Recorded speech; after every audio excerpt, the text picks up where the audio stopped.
दोस्तों, एक समय की बात है। एक राजा अपने मंत्री से कहता है, मंत्री जी, आपको क्या लगता है, क्या मैं इस राज्य का सबसे बुद्धिमान व्यक्ति हूं? राजा का यह प्रश्न सुनकर मंत्री बड़ी विनम्रता से राजा से कहता है, हे राजन, यह राज्य आपका है। इस राज्य को आप चलाते हैं, आप इसे संभालते हैं, आप अपनी प्रजा का ध्यान देते हैं। तो आपसे ज्यादा बुद्धिमान व्यक्ति भला इस राज्य में और कौन हो सकता है? इस पर वह राजा मंत्री से कहता है, किंतु मंत्री जी, यह राजपाट तो मुझे विरासत में मिला है, लेकिन मुझे मेरी बुद्धि विरासत में नहीं मिली है। इसलिए मैं आपसे सच जानना चाहता हूं, क्या मैं सचमुच इस राज्य का बुद्धिमान व्यक्ति हूं या नहीं? इस पर मंत्री राजा के इस सवाल को टालते हुए कहता है, हे राजन, भला ये कैसा सवाल हुआ? आप इस राज्य के राजा हैं, तो आपसे बुद्धिमान व्यक्ति और कौन हो सकता है? इस पर राजा क्रोधित होते हुए मंत्री से कहता है, मंत्री जी, मैंने आपसे इस प्रश्न का सही सही जवाब मांगा है, इसलिए आप इसका सही सही जवाब दीजिए, अन्यथा मैं आपको मृत्यु दंड दे दूंगा। यह बात सुनकर मंत्री राजा से कहता है, हे राजन, यदि आप इसका सही सही जवाब चाहते हैं तो फिर सुनिए, आप इस राज्य के सबसे बुद्धिमान व्यक्ति नहीं हैं। यह बात सुनकर राजा और भी क्रोधित हो उठा, लेकिन राजा मन ही मन यह जानता था कि एक बुद्धिमान व्यक्ति कभी क्रोध नहीं करता।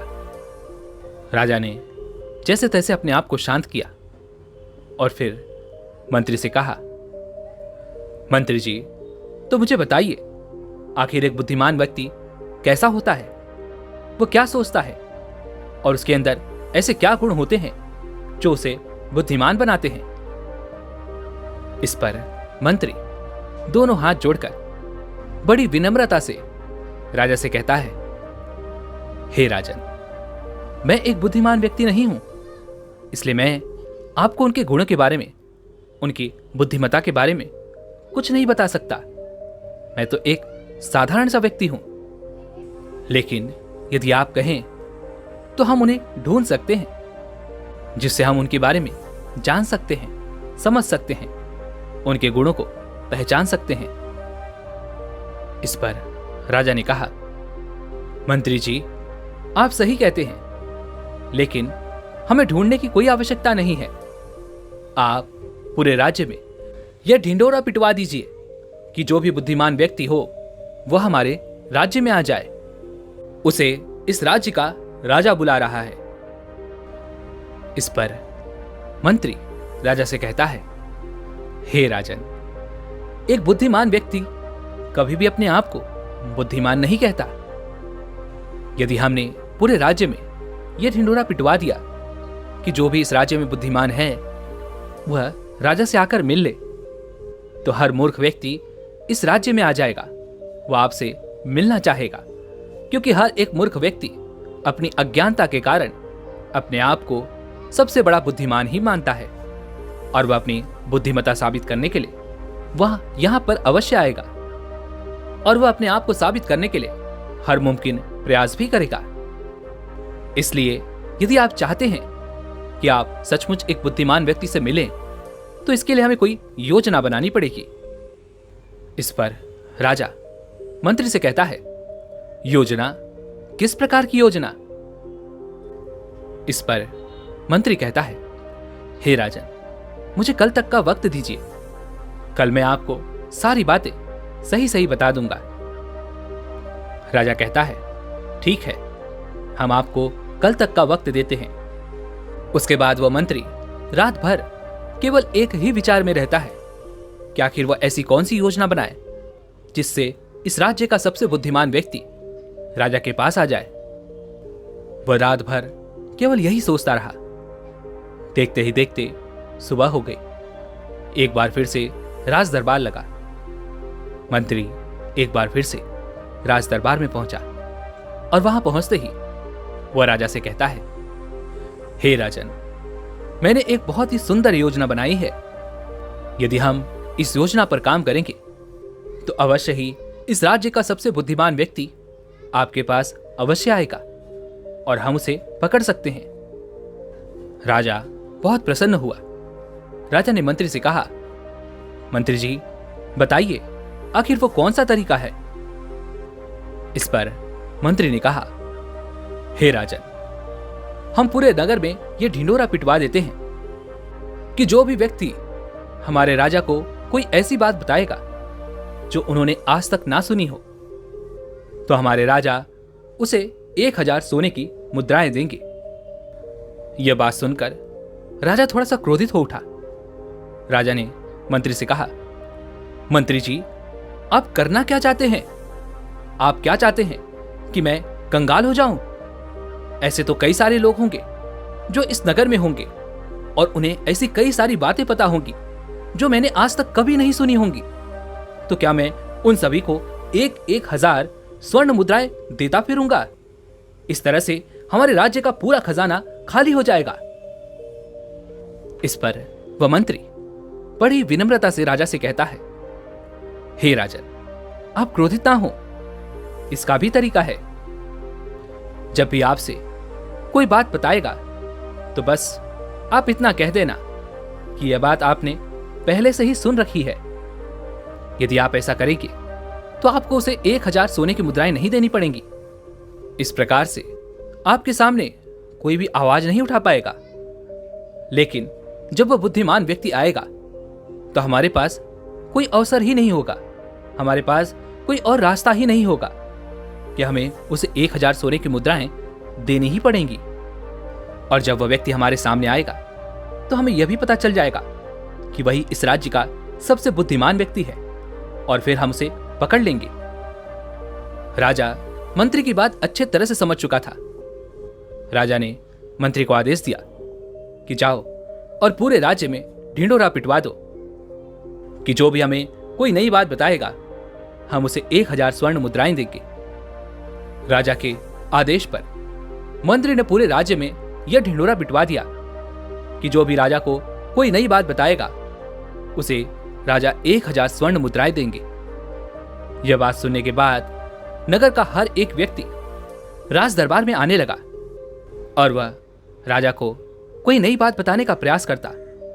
लेकिन जब भी राजा किसी की बात सुनता तो वह हर एक व्यक्ति को केवल यही कहता था कि यह बात तो मैंने पहले से ही सुन रखी है।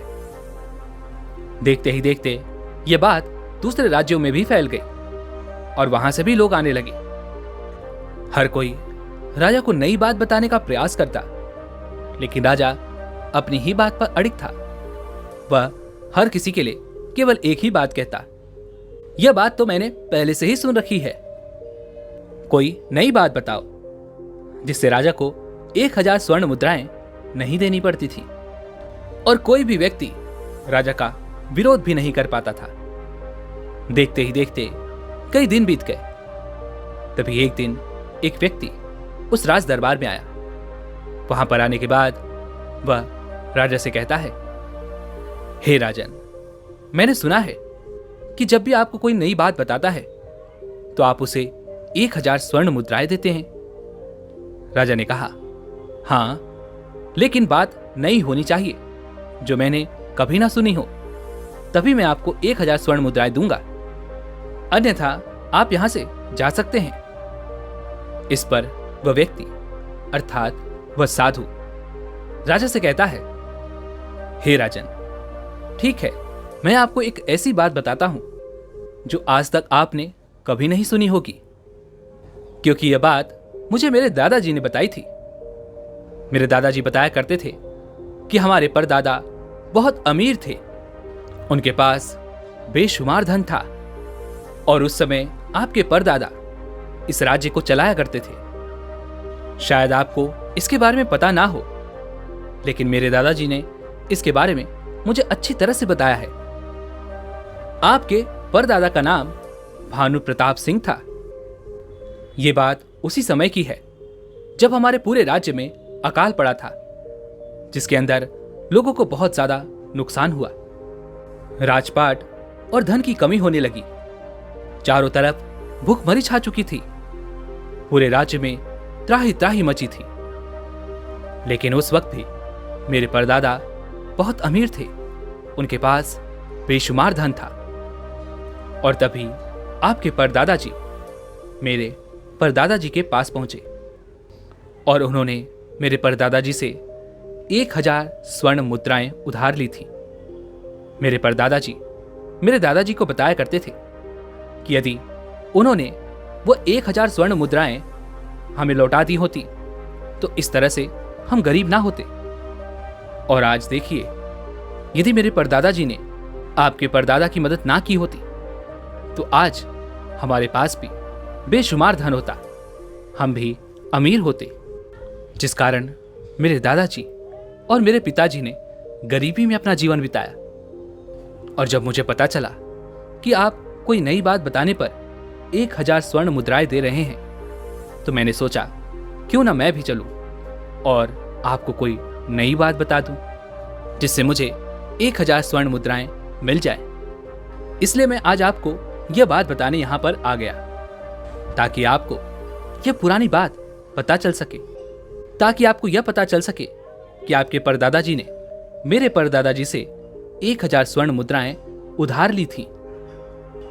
पूरा राज दरबार यह सुनकर भौचक्का रह गया। सभी लोग बड़े आश्चर्यचकित होकर राजा की तरफ देख रहे थे। उस साधु की यह बात सुनकर मंत्री को भी पता चल चुका था कि नगर का यह व्यक्ति सबसे बुद्धिमान है, क्योंकि अगर राजा यह कहता है कि मैंने यह बात कभी नहीं सुनी, तब भी उसे 1000 स्वर्ण मुद्राएं तो उसे देनी ही होंगी। और यदि राजा यह कह देता है कि मैंने यह बात सुन रखी है, तब भी उस साधु को राजा को 1000 स्वर्ण मुद्राएं तो देनी ही होंगी। अब राजा भी मन ही मन यह समझ चुका था कि यही है जो इस राज्य का सबसे बुद्धिमान व्यक्ति है। देखो, इसने मुझे कितने अच्छे तरह से फंसाया है। राजा तुरंत ही अपने सिंहासन से उठा और उन गुरु के चरणों में जा गिरा और उनसे कहने लगा, हे महाराज, मैं तो यह देखना चाहता था कि कोई व्यक्ति कितना बुद्धिमान हो सकता है। मैं यह जानना चाहता था कि क्या कोई व्यक्ति मुझसे भी बुद्धिमान हो सकता है। मैं और मेरा मंत्री एक बुद्धिमान व्यक्ति को पकड़ना चाहते थे, उनके गुणों के बारे में जानना चाहते थे और आखिरकार हमने आपको पकड़ ही लिया। इतना कहते ही उन साधु को सारी बातें अच्छी तरह समझ में आ चुकी थी। इस पर वह साधु राजा से कहता है, हे राजन, मैं यहां पर 1000 स्वर्ण मुद्राएं लेने नहीं आया हूं। मैं तो इस खेल को खत्म करने आया था। जब से मैंने सुना है कि आपने पूरे नगर में यह ढिंढोरा पिटवा दिया है कि जो भी आपको कोई नई बात बताएगा उसे आप 1000 स्वर्ण मुद्राएं देंगे, तब से नगर का हर एक व्यक्ति अपने सभी कामों को छोड़कर केवल इस काम में लग गया है कि वो आपको कोई नई बात बता सके। और यदि ऐसा ही चलता रहा तो हमारे राज्य का क्या होगा? हमारा राज्य तो पूरी तरह से नष्ट हो जाएगा। हमारे राज्य का हर एक व्यक्ति केवल 1000 स्वर्ण मुद्राएं पाने में लगा है, लेकिन वह अपने कार्यों को नहीं देख रहा। सभी ने अपने कार्यों को बंद कर रखा है। इस पर वह राजा उन साधु से क्षमा मांगते हुए कहता है, हे महाराज, मुझे मेरी इस गलती के लिए क्षमा कर दीजिए। मैंने नहीं सोचा था कि इसका परिणाम यह निकलेगा। मैं तो बस एक बुद्धिमान व्यक्ति को पकड़ना चाहता था, उसके बारे में जानना चाहता था, उसके गुणों के बारे में जानना चाहता था। इस पर वह साधु राजा से कहते हैं, हे राजन, एक बुद्धिमान व्यक्ति को पहचानना बहुत मुश्किल होता है, क्योंकि एक बुद्धिमान और एक मूर्ख व्यक्ति दोनों एक जैसे ही दिखते हैं, लेकिन दोनों में बहुत फर्क होता है। आज मैं तुमको कुछ ऐसी बातें बताने जा रहा हूं जो तुम्हें एक बुद्धिमान व्यक्ति का पता लगाने में तुम्हारी बहुत मदद करेगा। और यदि तुमने ये 7 बातें अपने जीवन में उतार ली तो तुम भी एक बुद्धिमान व्यक्ति बन सकते हो।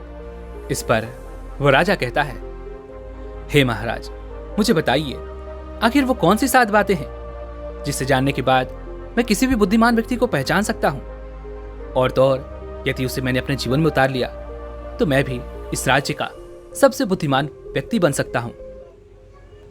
तभी वह साधु महाराज राजा से कहते हैं, हे राजन, सबसे पहला काम जो एक बुद्धिमान व्यक्ति करता है वह है अपने समय का सदुपयोग। एक बुद्धिमान व्यक्ति अपने कामों को अपने समय के अनुसार ही करता है, और तो और वह अपने बेवजह के समय, अपने खाली समय, अपने फालतू के समय को भी उपयोग में ले लेता है, और इसके लिए वह सबसे महत्वपूर्ण कामों को सबसे पहले करता है। इसलिए एक बुद्धिमान व्यक्ति अपने जीवन में समय को बहुत महत्व देते हैं। वे लोग इस बात को जानते हैं और अच्छी तरह समझते हैं कि इस दुनिया में समय ही एक ऐसी चीज है जो सबसे निश्चित मात्रा में है, और कभी भी और किसी भी तरीके से इसे बढ़ाया नहीं जा सकता। इसलिए वह हर काम की एक सूची बनाते हैं और उन्हें समय पर पूरा करते हैं। और बुद्धिमान लोग कभी आलसी और अपने काम को टाल मटोल नहीं करते, क्योंकि वो जानते हैं कि एक व्यक्ति का सबसे बड़ा दुश्मन उसका आलस्य और काम को टाल मटोल करना है।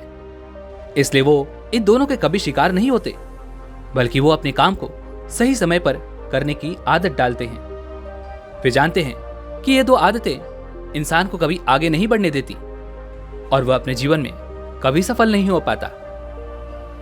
आगे वह साधु उस राजा को अगली आदत बताते हुए कहते हैं, एक बुद्धिमान व्यक्ति हमेशा दूसरों की तारीफ करता है, दूसरों में अच्छाइयां ढूंढता है। वह कभी किसी की शिकायत नहीं करता, ना ही कभी किसी से ईर्ष्या करता है। इंसान गलतियों का पुतला होता है, इसलिए उसे माफ कर देते हैं। जब भी कोई एक बुद्धिमान व्यक्ति के सामने कोई गलत कार्य करता है तो एक बुद्धिमान व्यक्ति उसे समझाता है, ना कि उस पर गुस्सा करता है, क्योंकि उसे पता है कि गलती इंसान से ही होती है और बुद्धिमान व्यक्ति अपनी गलतियों से सीखता है। उससे वह अपने आप को और मजबूत बनाता है। एक बुद्धिमान व्यक्ति एक ही गलती को बार बार कभी नहीं दोहराता, क्योंकि वह अपनी गलती को सुधारता रहता है।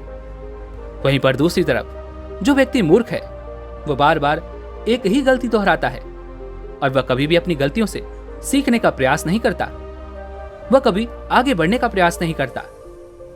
और एक बुद्धिमान व्यक्ति ना तो कभी अत्यधिक खुशी में फैसला लेता है और ना ही कभी दुखी होने पर फैसला लेता है, क्योंकि वह जानता है कि जब वह क्रोधित है, दुखी है, ईर्ष्या से भरा हुआ है, ऐसे समय पर कोई भी फैसला लेना उसके लिए अच्छा नहीं होगा, उसका परिणाम हमेशा गलत होगा।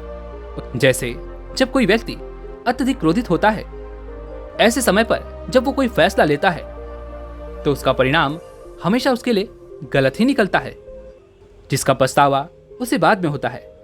ठीक उसी प्रकार जब हम अत्यधिक खुश होते हैं तो हम भावनाओं में आकर कोई न कोई फैसला जरूर ले लेते हैं, और जिसके कारण हमें बाद में पछतावा होता है।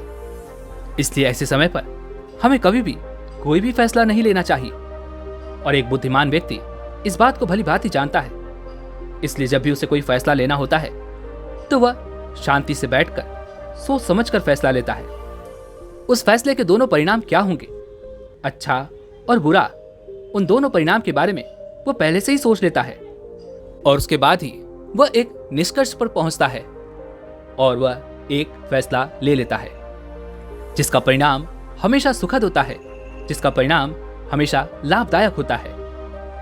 आगे वह साधु उस राजा को अगली बात बताते हुए कहता है, एक बुद्धिमान व्यक्ति अपने मन की बातें कभी किसी को नहीं बताता, क्योंकि वह जानता है कि जो आज उसका मित्र है कल वो उसका शत्रु भी बन सकता है, और वह उसके शत्रु से मिलकर उसके लिए और भी तकलीफें खड़ी कर सकता है।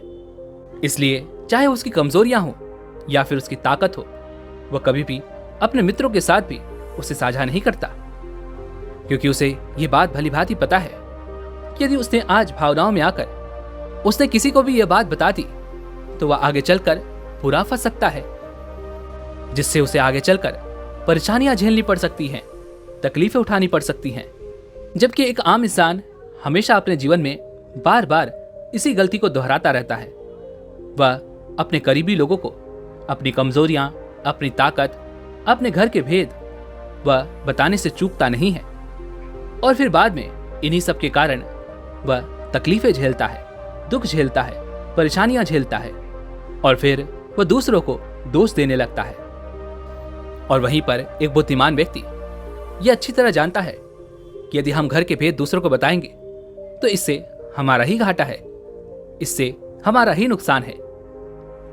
आगे वह साधु राजा को 5वीं आदत बताते हुए कहते हैं कि एक बुद्धिमान व्यक्ति हर किसी से बातचीत करते हैं। वह ऐसा इसलिए करते हैं ताकि वह हर किसी का तजुर्बा पा सकें।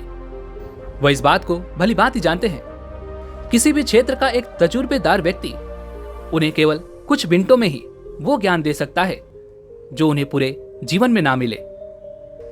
एक बुद्धिमान व्यक्ति किसी के जीवन में सफलताओं के साथ साथ असफलताओं से भी सीख लेता है, उन सभी बातों पर अमल करता है जो उसके सीखने लायक हो। क्योंकि एक व्यक्ति यदि अपने जीवन में सीखने की कोशिश करता है तो उसकी उम्र कम पड़ जाती है। महान चाणक्य ने भी ये कहा है कि हमें दूसरे व्यक्तियों से सीखना चाहिए, उनकी सफलताओं से सीखना चाहिए और उनकी असफलताओं से भी हमें सीख लेनी चाहिए।